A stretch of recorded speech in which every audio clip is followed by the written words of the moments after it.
우리 옆 사람과 인사하겠습니다. 잘 오셨습니다. 축복합니다.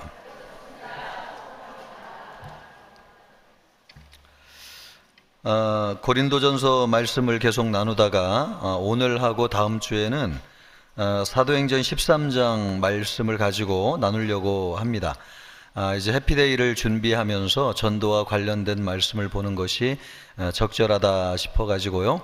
말씀을 같이 나누려고 합니다. 지난 주일에는 이 본문과 관련된 안디옥 교회와 관련된 말씀이었고요. 오늘은 이 안디옥 교회에서 파송한 두 명의 최초의 선교사님이 계신데 사도 바울과 바나바, 이 두 사람이 이제 파송이 되어 가지고 1차 전도 여행을 시작하는 것을 기록한 말씀이 되겠습니다. 안디옥 교회에서 파송받은 바울과 바나바는 지중해 동북쪽에 있는 구브로라고 하는 섬을 첫 선교지로 정하였습니다. 이곳은 바나바의 고향이기도 했습니다. 그러나 성경을 보면은 고향이기 때문에 그곳을 선택했다기보다는 성령께서 인도하심을 따라서 그곳을 첫 행선지로 정했다, 이렇게 나오고 있습니다. 여기에는 헬라인들이 주로 모여 사는 섬이었지만은 유대인들도 많이 살았기 때문에 여러 군데의 회당이 있었습니다. 첫 선교지였던 이 구브로라고 하는 곳에서는 사도 바울이 바울과 더불어서 사도 바울과 바나바가 그렇게 만족할 만한 선교적인 성과를 거둔 것은 아닙니다. 여기에서 복음을 전했을 때는 좀 이따 보겠지만은 유일하게 한 사람, 이 서기오 바울이라고 하는 이 섬에 총독 한 사람 정도만 예수님을 믿었던 거죠. 그러나 이 구브로에서의 선교 사역이 여러 가지 면에서 중요한 의미가 있다고 하는 사실이 있습니다. 먼저 사도 바울이 성령의 능력으로 박수 엘루마의 눈을 멀게 하였다 하는 말씀이 기록되어져 있는데, 이 말씀을 통해서 하나님이 이 두 사람의 선교 사역을 격려하고자 하는 뜻이 있는 거죠. 영적인 전쟁에서 승리하고 박수무당을 영적으로 제압함으로 말미암아 성령의 증거가 분명히 나타났다는 거예요. 그래서 성령이 함께한다고 하는 명확한 증거가 보여졌을 뿐만 아니라 이 두 사람을 선교 사역을 위해서 파송한 것이 하나님이시고 또 성령님이 그것을 분명하게 보여주고 계시구나, 이런 안정감을 얻을 수 있는 일이었습니다. 그러니까 영적인 여러 가지를 확인할 수 있는 중요한 일이었다는 겁니다. 그래서 3차 전도 여행에 이르기까지 계속해서 사도 바울이 아시아와 유럽을 두루 다니면서 복음을 전하고 나중에는 로마까지 가가지고 복음을 전하고 거기에서 순교하게 됩니다. 진정한 의미에서 사도 바울의 일생이 바로 여기에서 시작되었다, 이렇게 볼 수 있습니다. 그 모든 것이 성령께서 도장을 탁 찍어주심으로 이 모든 여정에 함께 하신다는 것을 결정적으로 보여주었다는 겁니다. 또 두 번째 의미라고 한다면은 이 섬의 총독으로 있었던 서기오 바울이라고 하는 사람이 복음을 듣고 예수님을 영접하였다고 하는 사실이에요. 이 구브로에서 유일하게 예수님을 믿은 사람이 이 사람이었습니다. 그러니까 이 사람은 이방인을 대표하는 인물로 상징되는 사람이었는데, 사도 바울의 이방 선교를 통해서 공식적으로 처음 믿은 사람이 되었다는 겁니다. 이것이 사도 바울과 바나바 사역에 굉장히 중요한 증거가 되었다는 것입니다. 선교 사역을 통해서 하나님이 함께 하시고 이 사람이 예수님을 믿고 구원받는 것을 보니까 하나님이 우리를 보내신 것이 확실하구나, 이런 증거를 얻었다고 하는 거죠. 한 사람의 구원이 이 정도로 전도자들에게 큰 힘이 될 수 있습니다. 또 하나 이 말씀이 우리에게 주고 있는 것은 뭐냐니까요, 지금까지 우리가 알고 있는 사도 바울의 이름이 히브리식으로 불려져 가지고 사울이라고 그랬잖아요.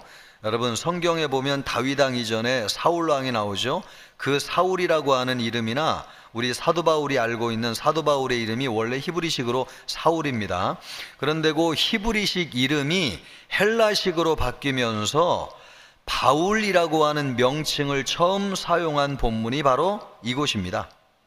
그래서 이제 본격적으로 헬라인들을 향한 선교 사역을 시작한 이방인을 위한 선교사라고 하는 것을 본인이 아주 마음에 탁 각인하게 되는 거죠. 이것이 사도 바울과 바나바의 첫 사역지 구브로 섬에서 일어난 일이었는데, 이 섬에서 있었던 일을 통해서 오늘 전도라고 하는 것은 무엇으로 정의할 수 있는가, 성경이 우리에게 말씀할 때, 또 전도는 어떻게 하는 것이 하나님의 말씀대로 하는 것인가, 이것을 중점적으로 살펴보려고 합니다. 먼저 전도에 있어서 제일 중요한 것 중에 하나는 성령의 세밀한 음성을 들어야 된다고 하는 것입니다. 4절 말씀을 보면은 두 사람이 성령의 보내심을 받아 실루기아에 내려가 거기에서 배를 타고 구브로로 갔다, 이렇게 나오죠. 그러니까 구브로로 갔다고 하는 거, 이곳으로 행선지를 정하게 된 것은 사람의 뜻이나 생각이나 계획으로 말미암은 것이 아니고 성령이 보내심을 따라서 가게 되었다고 하는 것입니다.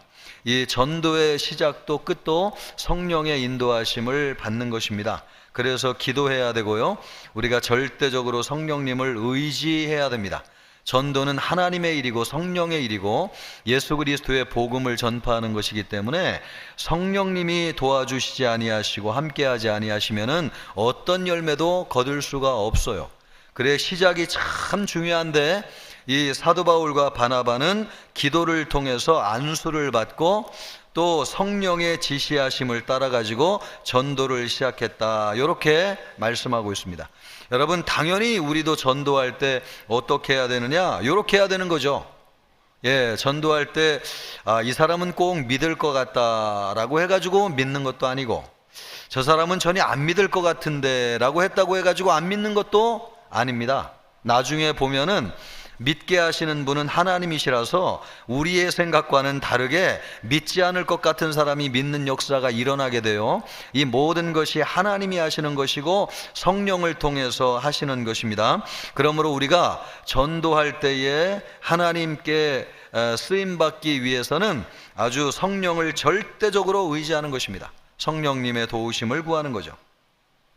성령님은 오늘 말씀을 보면은 하나님이시기 때문에 아주 굵직굵직하고 큰 문제에만 우리에게 개입하시는 것 같은데 꼭 그것만이 아니라고 하는 것을 알 수 있습니다. 우리가 어디로 가야 되는지, 또 어떤 결정을 내려야 하는지 아주 세세한 부분까지도 성령님이 개입하고 계시구나, 특별히 전도하는 데 있어서는 그렇다는 것을 알 수 있어요. 어디로 가라고 하는 것을 누가 지시하셨습니까? 성령님이 지시하셨잖아요. 이것을 보면은 하나님도 그러시거니와 성령님은 크신, 우주보다 크신 하나님이신 동시에 또 우리의 세심한 것까지도 마음을 살피시고 세세한 것까지도 인도하시는 분이 성령님이시라고 하는 것을 알 수 있습니다. 만일 우리가 성령의 뜻을 알지 못하고 우리의 뜻대로 살려고 한다고 하면은 성령은 말할 수 없는 탄식으로 우리를 위하여 간구하시면서 우리가 하나님의 뜻대로 행하도록 도와주실 것입니다. 로마서 8장 26절 말씀을 보면은 이와 같이 성령도 우리의 연약함을 도우시나니, 여러분 우리는 연약하잖아요. 근데 우리의 연약함을 도우시는 분이 성령님이신데 우리는 마땅히 기도할 바를 알지 못하나, 여러분 우리는 기도를 많이 한다고 하지만은 우리는 얼마나 연약한지 기도 제목 하나도 하나님의 뜻대로 정할 수 없는 존재가 우리라는 거예요. 기도 제목이 참 중요하잖아요. 그런데 기도 제목도 하나님의 뜻대로 정하게 해주시는 분이 누구냐면 성령님이십니다. 우리는 연약해서 그렇다는 거죠. 그래서 우리는 마땅히 기도할 바를 알지 못하는데 성령이 말할 수 없는 탄식으로 우리를 위하여 친히 간구하시느니라. 성령님은 우리를 도우시는 분이세요. 어머니와 같은 심정으로 우리가 잘못된 길을 가면은 우리 안에 막 우는 심정으로 우리를 돌이키시고 하나님의 뜻대로 가도록 방향을 잘 잡아주시는 분이 성령님이십니다. 그래서 우리가 전도하기로 결심을 했으면은 시작부터 끝까지 누구를 의지해야 되냐면은 성령님을 의지해야 됩니다.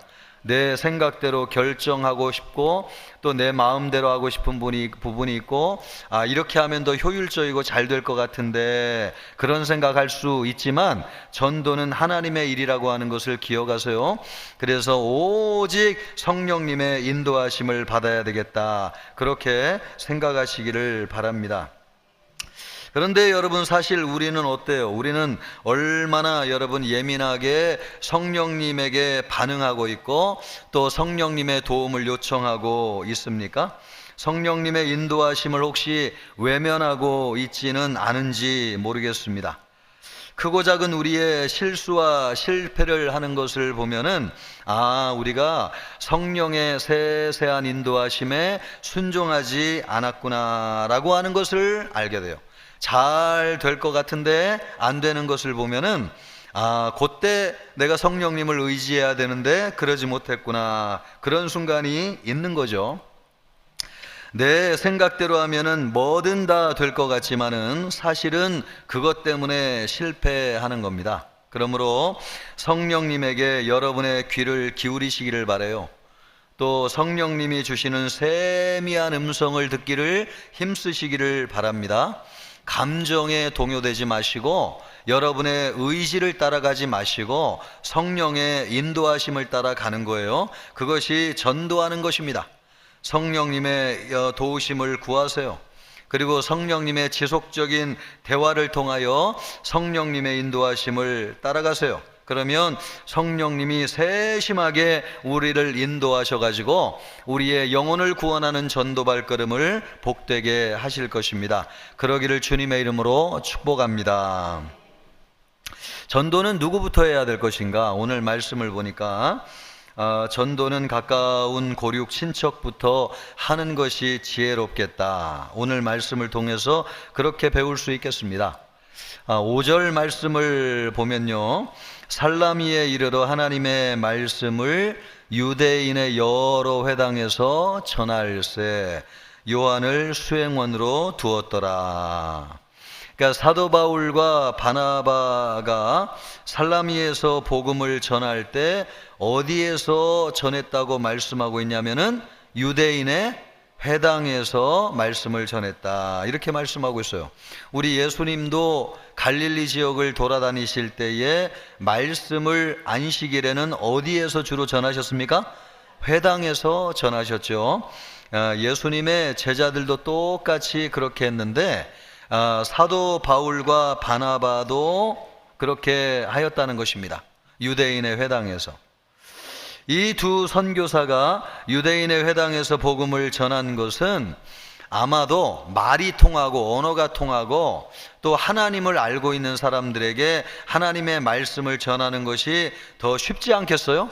아마 이런 것 때문에 그렇게 했을 가능성이 많다고 보여집니다.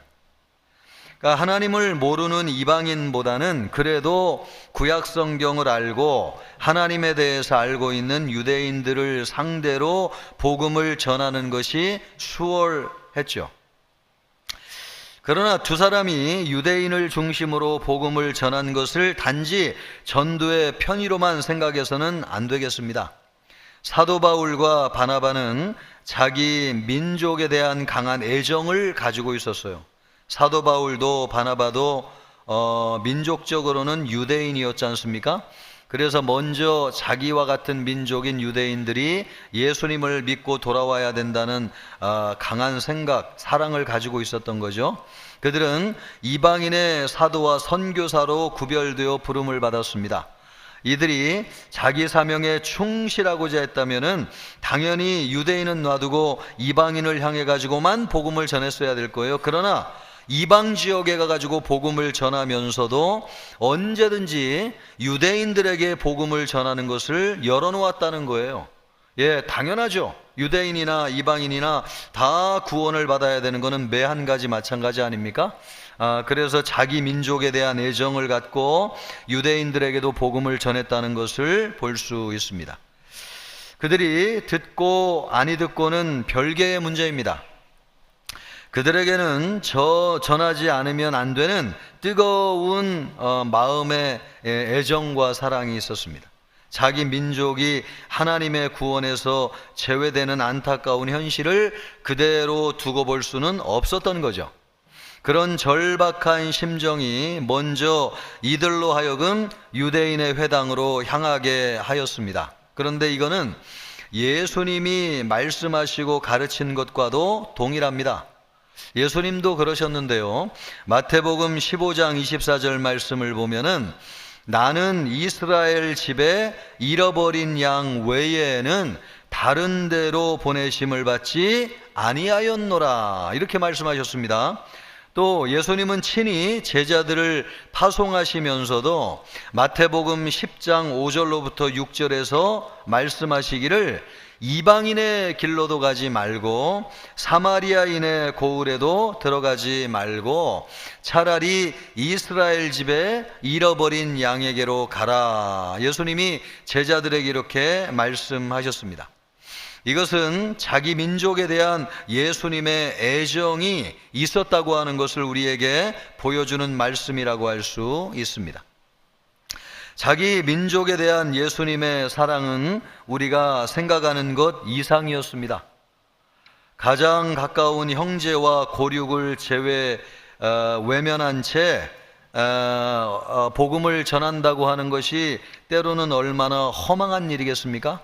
그래서 로마서 말씀을 보면은 사도 바울의 가장 큰 고통 가운데 하나가 고륙 친척이 예수님을 믿지 않는 것이 참 괴로운 일이라고 하는 것을 토로하면서 내가 설령 지옥에 간다고 하면 내가 지옥에 들어가는 대가로 우리의 동족 유대인들이 구원을 받을 수 있다면 나는 그렇게도 하겠다, 그렇게 얘기할 정도로 사도 바울도 자기 민족의 구원에 대해서 안타까운 심정을 가지고 있는 사람이었습니다. 그러니까 가서 만나는 유대인들마다 복음을 전한 거죠. 제일 먼저 회당에 들어가서 복음을 전하였습니다. 기독교 복음은 혈연과 민족을 초월하지만은 그 중요성을 간과하지는 않고 있습니다. 우리 민족이 구원받는 것이 참 귀한 일이고요. 우리가 살고 있는 인천이 복음화되는 것이 너무나 절실한 문제이고, 또 이번에 해피데이를 통해서 우리가 장결자들을 다시 초청해 가지고 예배하려고 하는데, 여러분 이런 분들이 본래 믿음이 있다가 잃어버린 분들이잖아요. 또 여러분이 태신자를 품었던 분들도 한두 번은 교회 왔던 분들이고 그들에게 복음을 전해가지고 하나님이 누군지 교회가 무엇인지를 알고 있는 분들 아닙니까? 예, 그런 분들에게 복음을 전하는 것이 마치 사도 바울과 바나바가 회당에 들어가서 유대인들에게 복음을 전하는 것과 같은 것이라고 볼 수 있습니다. 여러분 주변에 있는 가까운 형제 자매들에게 복음을 전하는 것, 이것이 오늘 성경이 우리에게 가르쳐 주고 있는 전도의 한 방법이라고 하는 것을 말씀해 주고 있습니다. 요한일서 4장 20절 말씀을 보면은 누구든지 하나님을 사랑하노라 하고 그 형제를 미워하면 이는 거짓말하는 자니 보는 바 그 형제를 사랑하지 아니하는 자는 보지 못하는 바 하나님을 사랑할 수 없느니라. 예, 눈에 보이지 않는 하나님을 어떻게 사랑할 수 있느냐? 눈에 보이는 형제도 사랑하지 않으면서 그런 말씀을 하고 있는데, 이건 뭘 강조하는 것입니까? 우리의 형제를 참 복음으로 말씀으로 사랑해야 된다고 하는 것을 강조하는 말씀이라고 할 수 있습니다. 여러분이 이번 해피데이를 통해서 여러분의 형제, 자매, 또 부모님, 또 자녀들 나오지 않는다면 또 이웃들 이렇게 초청해서 복음을 전하고 함께 예배하는 날이 될 수 있다고 하면은 오늘 성경이 우리에게 가르쳐주고 있는 이 전도에 관 말씀이 우리에게 이루어지게 될 겁니다. 여러분 그러기를 주님의 이름으로 축복합니다. 또 여러분 이 말씀을 통해서 우리가 도전받고자 하는 것은 꾸준한 복음 전파가 전도의 결실을 맺게 한다고 하는 거예요. 어떻게 해야 되느냐? 꾸준한 복음 전파. 뭐를 해도 꾸준히 하는 것이 참 중요하다는 생각이 듭니다. 저도 어제 이 근처에 나가가지고 이렇게 전도 용품을 나눠주면서 전도를 했더니 여기 지나다니는 분들은 한두 번 지나다닌 것이 아니라 수도 없이 지나다니면서 이것을 매일매일 받았던 분들이 너무나 많은 것 같아요. 그래가지고 제가 교회 나가십시오, 예수 믿으십시오 이렇게 했더니 우리 교회를 아는 분들이 거의 대부분이더라고요. 그러면서 환하게 웃으면서 그것을 받아주시는 분들이 참 많이 있었습니다. 여러분 받았던 분이 내일도 받고 모레도 받으면 어떻겠어요? 여러분 그거 낭비입니까? 아닙니까? 낭비 아닙니다. 어떤 분은 또 달라고 하시는 분도 계세요. 저기 등산 가는데 필요하다고 달라고 하시는 분이 계시고, 또 여러분 어떤 분은 들렸는데 어떤 분은 지나가면서 우리가 이렇게 못 드리잖아요. 그러면 흘끗흘끗 봐요. 이렇게 보면서 이게 참 미묘하구나. 우리가 전도하는 것을 싫어하는 것 같이 하면서도 뭐 주는 거에서 소외되면 은근히 본인이 마음에 이렇게 자극을 받는 게 있구나 하는 것을 제가 느꼈습니다. 그러므로 여러분 꾸준히 담대히 복음 전하기를 바랍니다. 꾸준히 전하는 거 필요해요. 여기 청천교회 있구나, 이 교회는 매일 전도하는구나. 여러분 이것이 강력한 시너지가 돼가지고 교회 찾을 때 우리 교회에 오게 된다는 겁니다. 아멘입니까? 반드시 그렇게 돼요 여러분. 그래서 꾸준하게 전도하는 거 중요한데, 오늘 하나님의 말씀을 보니까 사도 바울과 바나바도 그랬다는 거 아니에요? 6절 말씀을 보면은 이렇습니다. 온 섬 가운데로 지나서 사람이 바보라는 게 아닙니다. 그냥 지명에 도시 그 지역 이름이 바보예요. 바보에 이르러 바예수라. 요 바예수라고 하는 말이 뭐예요? 이 헬라어에서 이름에 바자가 붙은 것은 무슨 뜻이냐면 예수라고 하는 이름을 가진 사람의 아들이다, 그런 뜻이에요.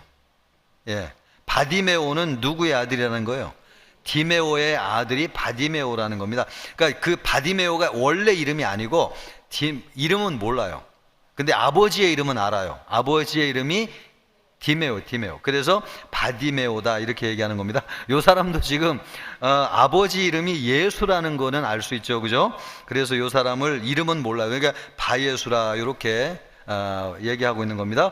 바예수라 하는 유대인 거짓 선지자 마술사를 만났다 이렇게 말씀하고 있습니다. 사도 바울과 바나바는요 바보에 이르렀습니다. 그러나 살라미에서부터 시작된 구브로의 전도 사역에 어떤 결실이 있었는지가 언급되어지지 않았다는 겁니다. 이 말씀을 보면 구브로 섬에 딱 도착해가지고 처음 도착한 곳에서 복음을 전하고 이제 그 섬을 한 중앙을 관통해가지고 바보라고 하는 곳까지 가게 되었는데, 여러분 이렇게 한 중앙을 관통하면서 복음을 전했으면은 어떤 복음의 결실이 있었다라고 하는 것을 기록해 줘야 되잖아요. 그런데 요 6절 말씀을 보면은 그런 말씀이 1절 기록되지 않았다는 거예요. 이것을 보면은 이 구브로 섬에서 복음을 전한 것이 결과가 시원찮았다는 것을 말씀해 주고 있어요. 결과나 열매가 별로 없었다는 거예요. 긴 여행에 많은 투자를 했는데 두드러진 성과가 거의 없었다는 것입니다. 그것을 지금 보여주고 있어요. 사도 바울과 바나바라고 해가지고 항상 전도할 때에 좋은 결과가 있었던 것은 아닙니다. 그들도 선교 여행 초기에는 이와 같이 아무런 결실을 맺지 못하는 것이 허다했어요. 또 오랜 선교 여행 중에서 반드시 좋은 결과만 얻은 것이 아니었습니다. 여러분, 사도행전을 쭉 읽어보면은 복음을 전하면서 사도 바울이 어마어마하게 핍박과 박해를 받았다고 하는 것을 알 수 있어요. 극심한 반대에 부딪히기도 했습니다. 그러나 이들의 특징이 뭐예요? 이렇게 엄청난 반대와 박해를 받았음에도 불구하고 이 사도 바울의 사도행전을 통해서 볼 때 사도 바울의 전도 여행의 특징은 무엇인가? 반대에 부딪히든지 결실이 없든지 전도의 행진을 멈추지 않았다는 것입니다. 여러분, 이것이 중요합니다. 따라해 보시죠. 전도의 행진을 멈추지 않았다. 우리 청천교회가 그런 교회 되기를 바랍니다. 목사님, 사랑방 방학인데 전도는 방학 안 하나요? 이렇게 다르죠.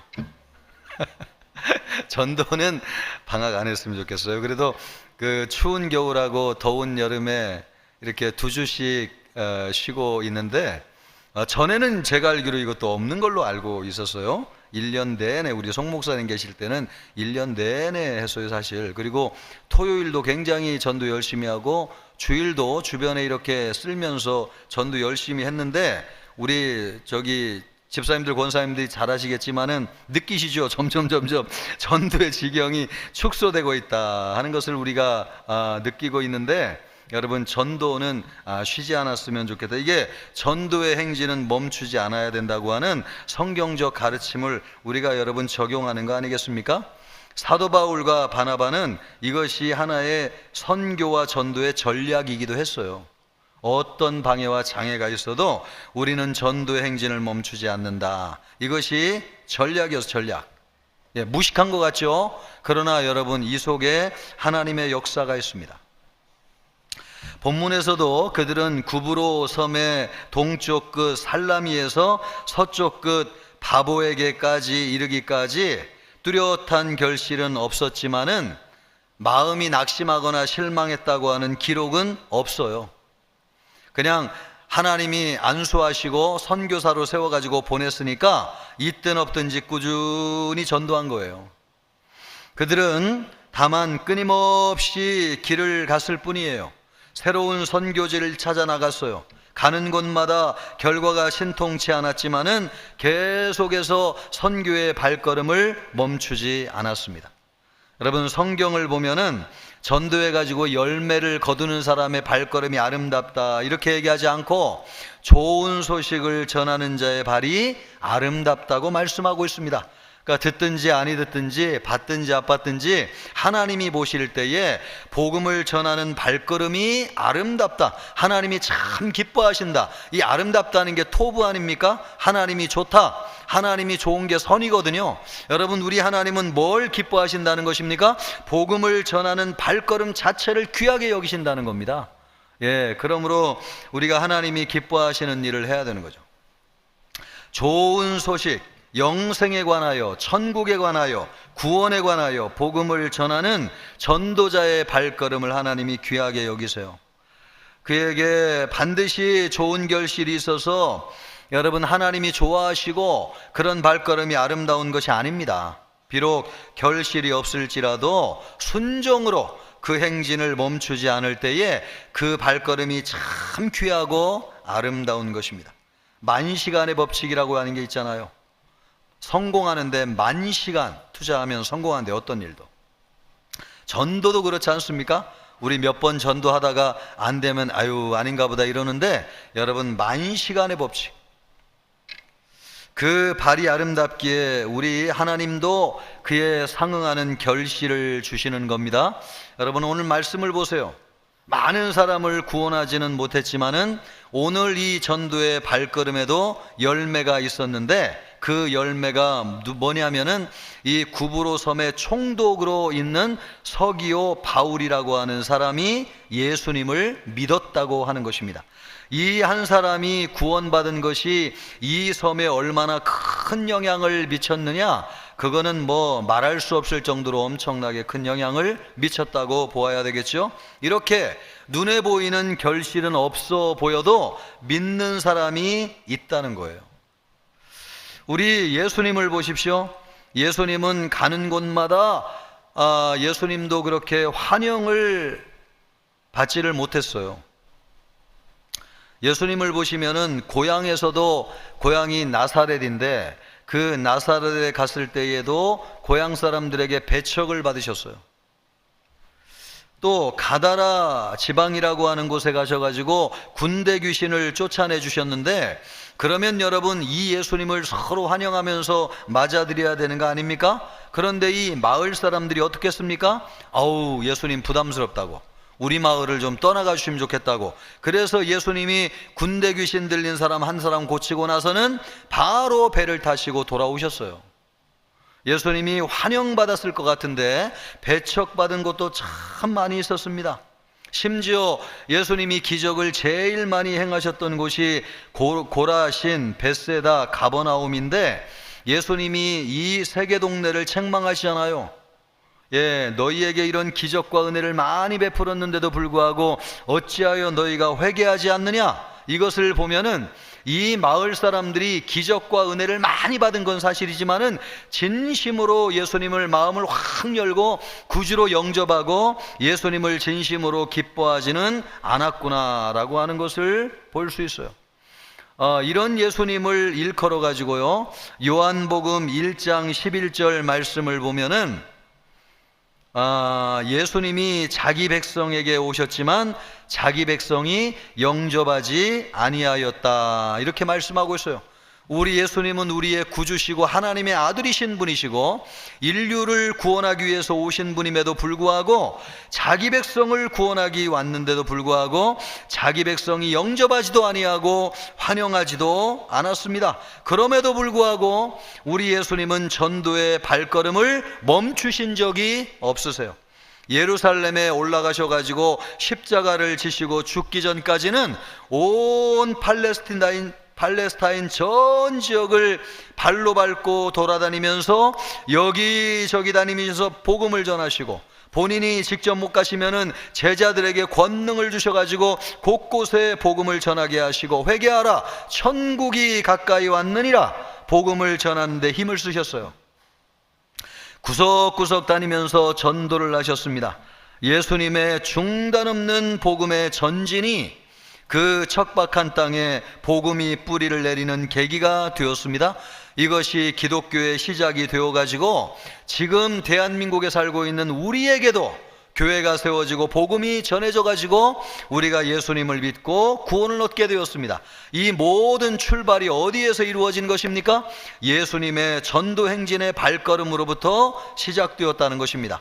그 행진이 제자들을 통해서 이루어지고 그 다음 세대의 전도자들을 통해서 지속적으로 이루어지고 오늘날 대한민국의 선교사들이 들어와 가지고 예수님의 발걸음이 이루어지게 되고 그 사명을 우리에게 주셔가지고 오늘도 우리가 그 사명을 받고 전도의 사명을 감당하고 있는 것입니다. 그러므로 여러분, 전도에 있어서 아주 중요한 한 가지는 열매가 있든지 없든지 이 전도의 행진을 멈추지 않는 것입니다. 우리 교회가 이대로 해야 될 줄 믿습니다. 우리 하나님이 보실 때, 주님이 보실 때 청천교회는 어떤 교회냐? 그런 교회. 코로나가 있을 때에도 끝났을 때에도 한결같이 꾸준히 전도하는 교회구나. 매년 해피데이를 통해서 또 새생명 전도잔치를 통해서 몇 명이 오든지 간에 그래도 복음을 힘껏 전하려고 그러고 또 영혼 구원하는 데 힘쓰려고 하는 교회구나. 또 주변에 나가가지고 전도 열심히 하고 선교사를 열심히 보내는 교회구나. 여러분, 그런 교회는 없어지지 않을 줄 믿습니다. 그런 교회는 없어지지 않아요. 예수님과 함께하는 교회는 절대로 없어지지 않습니다. 이 세대에 사람들의 마음을 얻기 위해서 사람들이 좋아하는 것 따라다니면 교회가 흔적도 없이 자취도 없이 사라져요. 그런데 예수님 따라 전도하고 복음 전하는 교회는 없어지지 않아요. 우리 교회가 80년 됐는데 오늘날도 존재하고 있는 이유가 뭡니까? 80년 동안 이 주변에 없어진 교회가 한두 교회겠어요? 저는 뭐 보지는 않았겠지만은 생겼다가 없어진 교회 수도 없이 많지 않겠어요? 그런데 우리 교회가 80년 동안 이 자리에서 지속한다고 하는 것은 하나님의 손이 우리와 함께하고 있기 때문에 그래요. 하나님의 손은 언제 하십니까? 함께 하십니까? 여러분, 복음을 전하고 영혼을 구원할 때 함께 하세요. 우리 교회가 그래서 영원한 교회 되기를 주님의 이름으로 축복합니다. 마지막으로 한 가지를 더 보고자 하는 것은 전도라고 하는 것에 대한 영적인 의미를 아는 거 필요하겠습니다. 전도가 뭐냐? 단지 예수 그리스도의 복음만을 전하는 건 물론 그거죠. 그런데 더 중요한 의미가 있습니다. 그 뭐냐면 아까도 우리가 읽었던 6절 말씀을 보면은 사도 바울과 바나바가 바보라고 하는 곳에 이르러 가지고 바 예수라고 하는 유대인 거짓 선지자를 만나게 됩니다. 이 말씀이 여기에 특별하게 기록되어져 있어요. 왜 이렇게 거짓 선지자를 만난 말씀이 사도 바울의 전도 여정에 기록되어져 있을까? 이것은 선교 현장에서 있었던 사실상의 첫 보고예요. 말하자면은 선교 지역에 갔더니 사람들이 아주 흉악한 유대인 거짓 선지자에 의해 가지고 소위 말하면 이단에 빠져 가지고 영적인 포로가 되어져 있더라. 그런 걸 지금 보고하고 있는 거예요. 어디에 전도하러 갔더니 거기에 동네 사람들은 다 신천지 이단과 같은 이단에 빠져가지고 거기에 그 교주를 믿는 사람들이 얼마나 많은지 거기에 거짓 선지자가 있더라. 이런 보고를 하고 있는 거하고 똑같은 거죠. 이 바보라고 하는 이 지역은요, 신을 섬겼는데 어떤 신을 섬겼냐면은 비너스라고 하는 신을 섬겼어요. 우리 여기에 이 자리에 여성들이 더 많은데 비너스 들어보셨어요? 안 들어보셨어요? 예, 저도 어릴 때 알게 됐습니다. TV를 보면은 맨날 비너스가 나와가지고 비너스. 근데 이 비너스는 속옷 이름이 아니고 원래는 신의 이름이에요. 신의 이름. 신의 이름이 비너스인데 어떤 신이냐면은 미의 여신의 이름이 비너스예요. 근데 요 비너스 신을 바보라고 하는 곳에서 섬겼다는 거예요. 그러니까 여러분, 이 얼마나 오래된 이거 우상인지 알겠죠? 비너스를 우상 숭배했는데 이 비너스는 미의 여신이었기 때문에 이 비너스 신을 섬기는 사람은 문란한 성적 행위를 서슴지 않았습니다. 그래서 4세기 교부로 유명하였던 아타나시우스라고 하는 교부가 있는데요, 이분은 이 비너스를 신을 섬기는 종교를 일컬어 가지고 세교계 종교다 이렇게 얘기해요. 세교계 종교다. 이것이 바보라고 하는 지역의 현실이었어요. 그러니까 제대로 믿어보려고 하니까 신천지 이단과 같은 이만희 교주가 나타나 가지고 사람들을 영적으로 엉뚱한 방향으로 이끌어가고, 또 그렇지 않은 사람들은 비너스 여신에 빠져 가지고 육체적으로 문란하게 우상신을 섬기고 있고, 이것이 바로 사도 바울이 가가지고 복음을 전하고 있는 구브로섬, 특별히 바보라고 하는 지역의 영적인 현실이었다는 것입니다. 여러분, 이것을 지금 이야기하고 있는 이유가 뭐예요? 전도라고 하는 것은 이런 영적인 어둠의 권세에서 복음을 전하여 그들의 영혼을 구원하여 하나님의 자녀가 되고 하나님께로 인도하는 것이다 라는 것을 우리에게 보여주고 있어요. 그러므로 여러분, 전도라고 하는 것은 영적인 전쟁입니다. 어떤 사람을 어두움의 권세에서 건져내는 것이 전도예요. 그대로 내버려두면 영적인 사단의 권세에 눌려가지고 살다가 지옥으로 가게 되는데, 우리가 예수의 복음을 전하게 되면 여러분, 그들의 영혼을 구원하여서 하나님의 자녀가 되게 하고 그들의 영혼을 구원해 내는 것입니다. 이것이 바보만의 현실이 아니에요. 이것은 악한 영에 매여 있는 이 땅에 살고 있는 우리 모든 사람의 현실이죠. 세계 어디를 가봐도요, 악한 영에 매여 있지 않은 곳이 없어요. 형태만 다를 뿐이지 사단에 매여 있는 사람들이 참 많이 있습니다. 제가 어제 화요일 날 전도를 나갔더니 현장에서 보니까 느껴지는 것이 있는데, 특별히 30대, 40대, 20대, 30대, 40대 여성들이 아주 냉랭하고 쌀쌀맞더만요. 원래 여러분 예수님을 누가 잘 믿어야 되냐면 여성들이 잘 믿어야 돼요.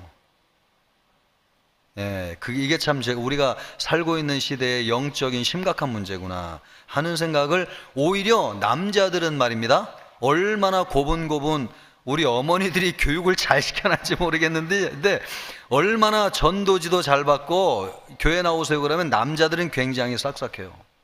그런데 20대, 30대 여성들은 아주 찬바람이 싹 지나갈 정도로 아주 너무 춥더라고요.